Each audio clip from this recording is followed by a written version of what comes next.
Yeah, I'll react to that, sure. Guys, check it out. Terminator, Dwight, the, the Office. Okay. Preemptive, like, extra credits, awesome channel, Catherine the Great. The 1700s have been underwhelming. And Northern War, Spanish Succession, if you want to call that it is, but early. 7 Years War, yeah.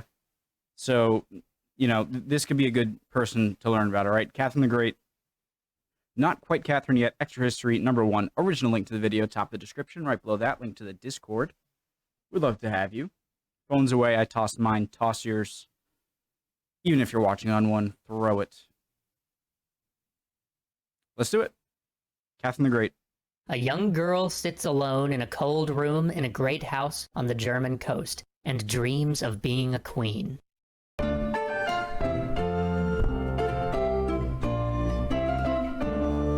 That girl's name was Sophia, or Sophie, depending on who's writing about her. She was born in the spring of 1729, but her mother would never forgive her for the crime of being a girl. Her mother, young, ambitious, always wanting to be the center of attention, was deeply discontent in her life, having been married off at 15 to a man 21 years her senior. Worse still, that man was poor, at least by her standards, and stuffy. Her life was nothing like the glittering court that she'd known as a girl. She still had ambition. She still wanted to escape her husband's drab military post, to live in high society and see the world. And to her mind, that required a male heir. And so poor Sophia was neglected, often told that she was ugly, yelled at for minor offenses, or simply left entirely alone. She was bright and could memorize.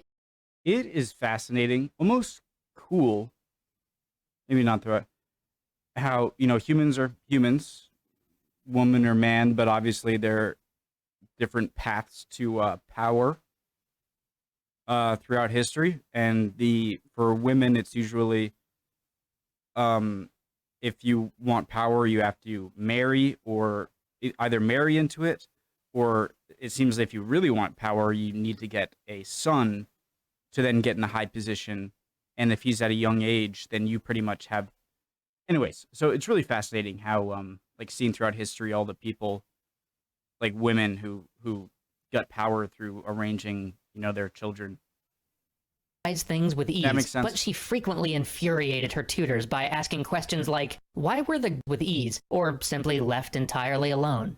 She was bright and could memorize things with ease, but she frequently infuriated her tutors by asking questions like, why were the great men of antiquity damned just because they lived before Christ? Or, what was the universe like before creation? Don't ask questions. She found solace only in the lessons she was taught by one of her governesses, who introduced her to French and brought her books by Racine and Molière. And all the while, her mother doted on her sickly and infirm brother, who'd been born a year and a half after she'd entered the world, unwanted. Sophia would always harbor a resentment over the treatment she received compared to her brother, but in 1742, when she was 13, her brother died, succumbing to scarlet fever. She had one other brother who would survive their youth, but he was a half-decade younger, and so now, at last, her ambitious mother's eye finally turned to her. But she didn't receive the warmth and the affection that she'd hoped for. Her mother's aim was to see her married. After all, her mother thought, taking her daughter out in search of a match, to travel and get back to court, might provide a path to escape her drab life. Unfortunately, her daughter was proud, impertinent, and arrogant, or at least so she felt. If there was to be any attempt at matchmaking, she was going... All terrible qualities. Or at least so she felt. If there was to be any attempt... I'm sarcastic. Sometimes I don't know if my words come across in the right sound. At matchmaking, she was going to have to break Sophia of these habits.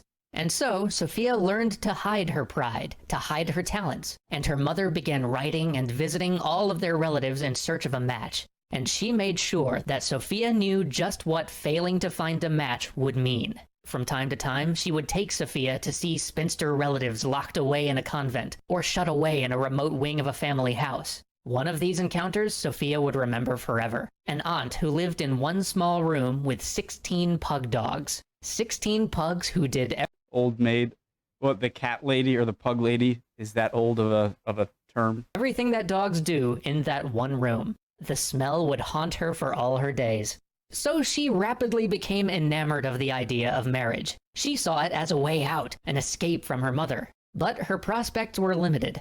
Her father was not a man of great means, and though he was a prince of one of the tiny principalities that then made up the Holy Roman Empire, he wasn't even the prince of that domain, having others in the line of succession before him. Her mother, on the other hand, was of the House Holstein-Gottorp, one of the great houses of the Holy Roman Empire. And though she was from a minor branch, she could still reach out to all her cousins. And so it was that, even before her brother died, on a visit to her uncle, Sophia met the orphaned Duke of Holstein, Peter Ulrich, 11 years old at the time. This young man was the heir to the throne of Sweden, and the last surviving grandson of Peter the Great. He was also sickly, though, doughy of features, and even at the age of 11, given to drink. This meeting would prove fortuitous in years to come, or disastrous depending on how you look at it. But long before that chance encounter was to change her life, as she was making the rounds looking for a suitor, attention of this type fell on her much closer to home. At the age of 14, a 24-year-old cuirassier, her cousin, began to, what was called at the time, show his affections, often finding her in some secluded corner of the house when no one else was around to kiss her. He eventually proposed to her, although she expertly put him off by agreeing to it only if he could get the consent. It's my mom and dad later. Imagine, like, there are a lot of things in place today to keep the male, well, sometimes female, but let's be real, mostly male things in check. You know what I mean? But back then, I mean, imagine this freaking creepy stuff that went on. Consent of her parents. Then, in the middle of dinner one night, a letter came. It was from Russia, from the Russian Empress, Elizabeth. Elizabeth, whose sister had married a Holstein. Elizabeth, who was the aunt of Peter Ulrich. Elizabeth, who had been betrothed at one point to Sophia. Okay, guys.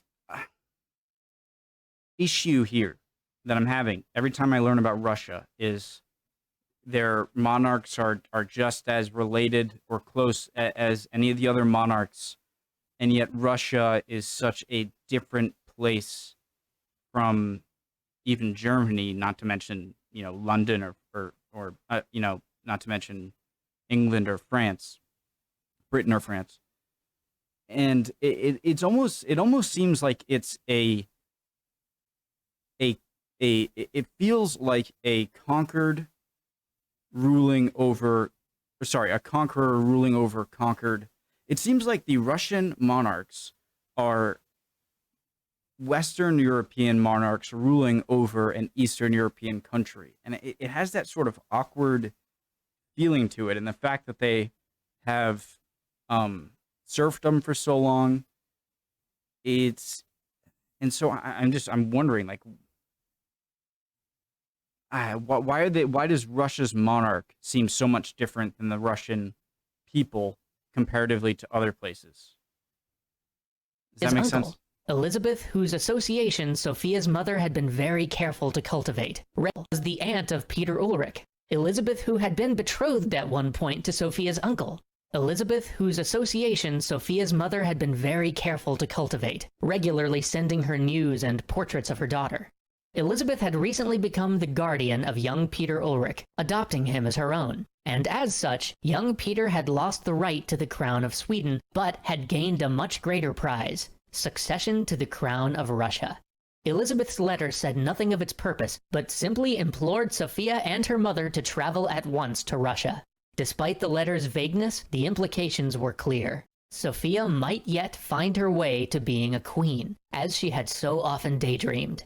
But the night's surprises weren't over yet. Mere hours after the first letter's arrival, a second courier, breathless and panting, burst into the house. He too had a letter, but this one was from Frederick the Great, summoning them to his court in Berlin. My boy. Sophia's mother wasted no time starting to pack. The invitation to Russia had come with a banknote for 10,000 rubles to equip them for their journey. This, of course, went not to making sure that Sophia looked like a bride that they had both hoped she would be, but instead went towards outfitting her mother with a splendid array of court dresses.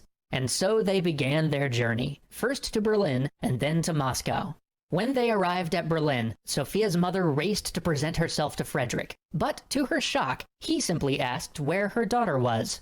She hadn't taken— There's a strange part of me that is garnering sympathy for the mother, which is strange.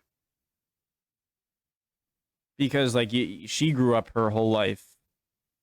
Should I? Like, wanting power, not being able to get it, finding, ooh, how do I get power? This is how I do it. And so you're obsessed with that. And so when this comes around, you're trying to get yourself. But obviously it's, you know, I almost want to blame her background and not her. Forget it. No. Frederick. Oh. When they arrived at Berlin, Sophia's mother raced to present herself to Frederick, but to her shock, he simply asked where her daughter was.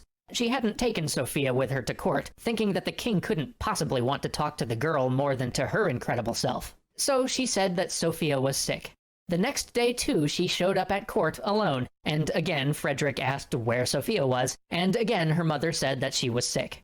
On the third day, Frederick pressed the issue, and Sophia's mother said that what does she think is going to happen? Eventually, she's just going to be like, okay. She couldn't come because she had nothing to wear. At which juncture, a somewhat miffed Frederick the Great cut her off and asked one of his sisters to just lend the— What happened to the 10,000 rubles I sent you? I don't know. The poor girl a dress, please. Finally, Sophia appeared before the king, in an ill-fitting dress without jewels or finery. She was shy, worried about what this great man might think. But to her surprise, and undoubtedly the surprise of her mother, she was seated at dinner that night right next to the king. Her mother wasn't even seated at the same table. The king tried to make her feel comfortable, speaking to her of poetry and of the opera, plays and ballet. And though everybody stared at the king talking to a child, he continued on and she opened up, speaking to him throughout the meal.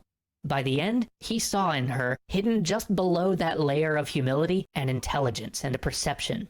He wrote to Elizabeth of Russia to say as much. He had been assessing her, because in his bid to make Prussia a player on the world stage, he had already created many enemies, and he knew that he would have to have Russia on his side. It was his hope that this German princess could help ensure that, but his business was not just with Sophia.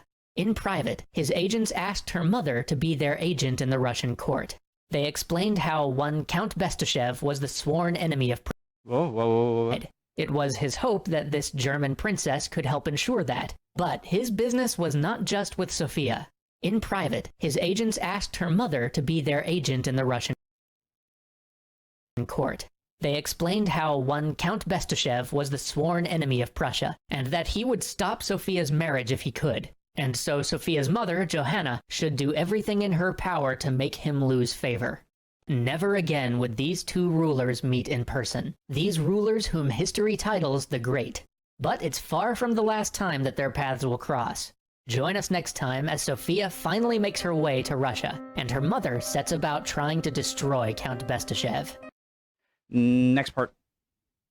Two carriages strain against the muck and mud of the Eastern European plains. Inside, a girl and her mother sit, traveling incognito, under assumed names. Each day takes them closer to Russia. Each day takes them closer to destiny.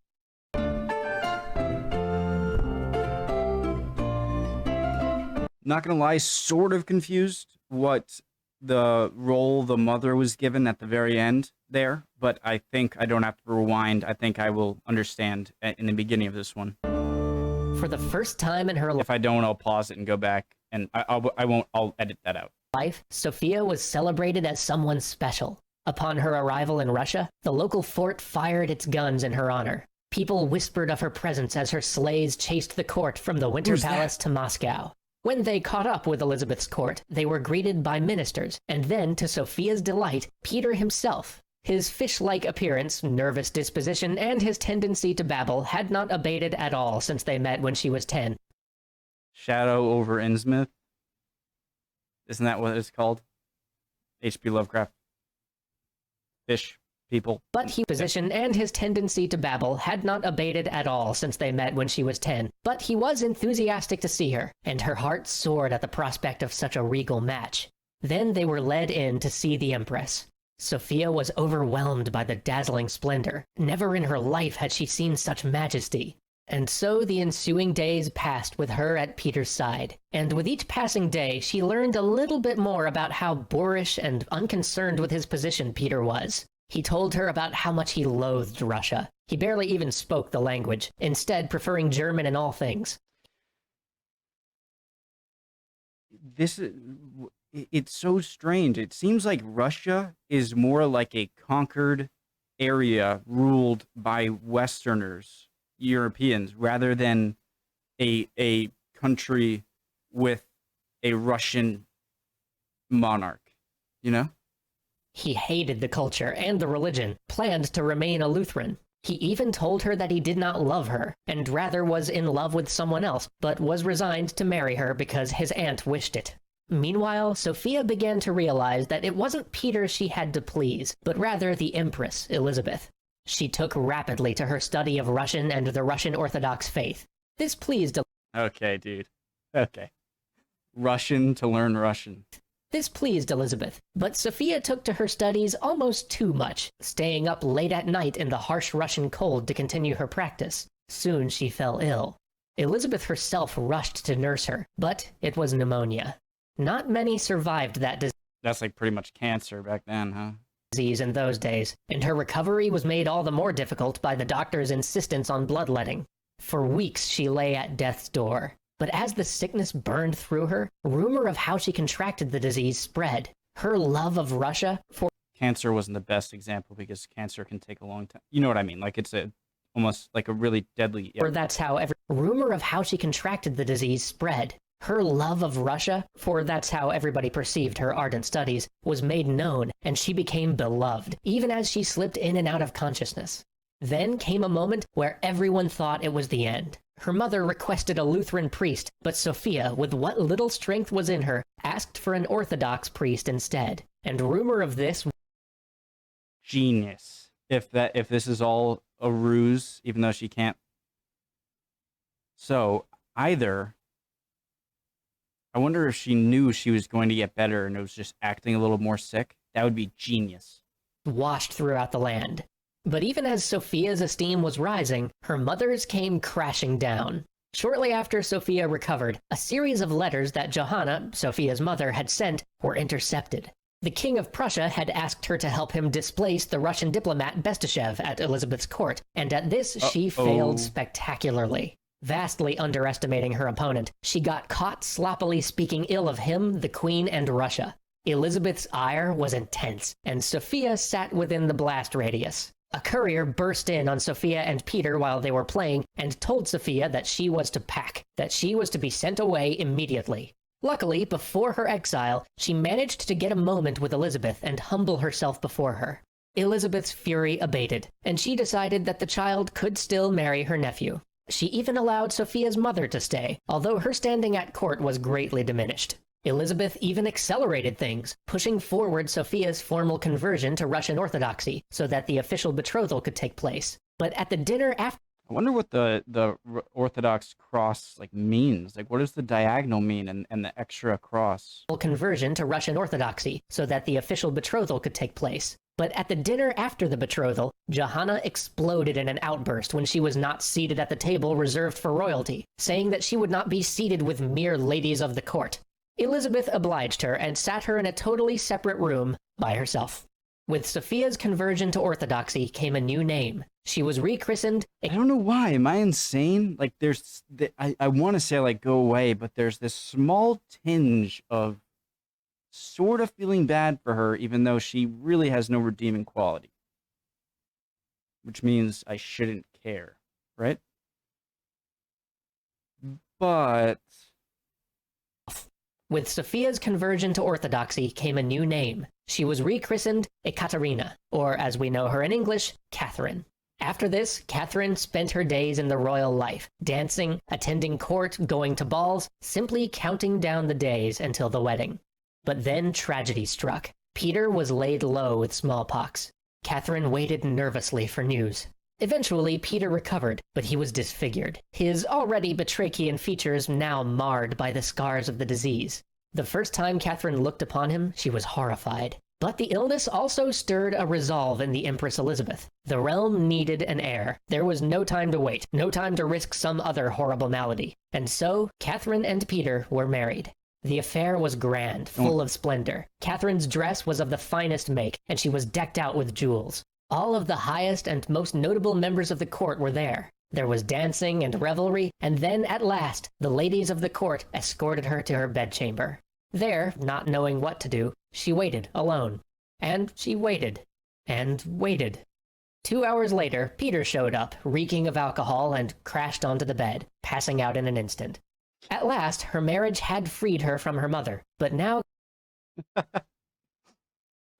I see myself in Peter. Catherine had a new humiliation and torment. Her husband showed no affection for her, and spent all of his days playing buffoonish children's games, making his servants dress up like soldiers and march around his room. Even when Peter was eventually made to give up such things and sleep in the same room as his wife, rather than be with her, he would wait until dark when their governess was gone, and then take out his toy soldiers and have one of... He would take out his toy soldier. I was expecting something else. No. Okay. No, okay. The maids move them across the bed as he ordered them about. This continued for 7 years. Then Catherine met a rakish young nobleman, far more knowledgeable in the ways of love than she. At first she resisted his advances, but eventually she gave in. Love than she. Then Catherine met a rakish young nobleman, far more knowledgeable in the ways of love than she. At first she resisted his advances, but eventually she gave in. Soon after she was pregnant. She suffered through 2 horrible miscarriages, and then, finally, a son was born. Whispers abounded as to the son's actual... I was about to say, do they know? ...parentage, and... Because Peter... I always think of the Jesus birth. Though in both looks and temperament he seemed... That's a very convenient excuse, Mary. ...bounded as to the son's actual parentage, and though in both looks and temperament he seemed Peter's son, and not any of the young lovers Catherine had taken, the matter would never be settled conclusively. But that didn't really matter, for as far as anyone official was concerned, Russia now had an heir. And so life moved apace, with Peter and Catherine living separate lives with separate loves, with their little court outside the halls of power. My man. Then Elizabeth died. All of a sudden, Peter was made emperor, and life changed. In 1762, he took the throne, and one of his first orders was to reverse his aunt's military policies. For years, Russia had struggled in the 7 Years' War, that same war that... This is the Frederick the Great fanboy, isn't it? Oh no, I know what he's about to do, and it's so ridiculous. Is it he wants the medal from... He wants the medal... That kicked off... From Frederick? The American Revolution and struggled in the 7 Years' War. That same war that kicked off the American Revolution and, through doing so, eventually led to Bolivar. Russia had exhausted innumerable men and material trying to break the might of Prussian arms. After so many years of fighting, they were on the verge of success. Prussia was nearing utter collapse. Peter, dude, I know what you're gonna do. Berlin itself was on the verge of falling. But then, Peter offered Prussia peace, giving back everything that had been won by Russian sacrifice and strength of arms. It was the second miracle of the House of Brandenburg. It saved Prussia and Frederick the Great, but it sat ill with the Russian people. It sat even worse with the Russian military and nobility. Catherine was horrified. Peter was more concerned with his title as Duke of Holstein than being Tsar of Russia. He had just given up on the most important war in the world in order to turn all of Russia's might against Denmark so that he might restore some small claim of the House of Holstein that they'd lost years before. And though some of his domestic policies were progressive and hailed as necessary reforms, for the most part, Catherine watched him blunder from one alienating act to another. Even during the funeral of his own aunt, while Catherine showed herself to be the model of orthodox humility and respect, Peter didn't even make an effort to appear to care about Orthodox customs and made a mockery of Elizabeth's funeral. He would go even further with his contempt for the church, trying to secularize all church property and even demanding that clergy shave their beards. But it really was the campaign in Denmark that doomed him. Such an act, so completely disconnected from the interests of Russia, showing such complete disregard for the honor of the army or even the well-being of its men, was one step too far. And more foolishly still, against the direct counsel of Frederick the Great, the very man who he so admired and whose peer he now considered himself to be, Peter let this little war pull him away from Moscow, to remove him from the center of power and the court. Soon a plot began to form to replace Peter. And at the center of that plot was his replacement, his wife. Join us next time for a coup, a coronation, and a queen, as Russia moves from its bumbling Tsar to its resplendent new Tsarina. Perfect ending to the first part here, or second part. My first part reaction. Post-emptive like. Awesome channel, like always. Amazing. Hope you guys learned something or can teach me something. Get ready to learn more. Episode 3 coming up soon. I might even do it today. See you guys next time. Bye.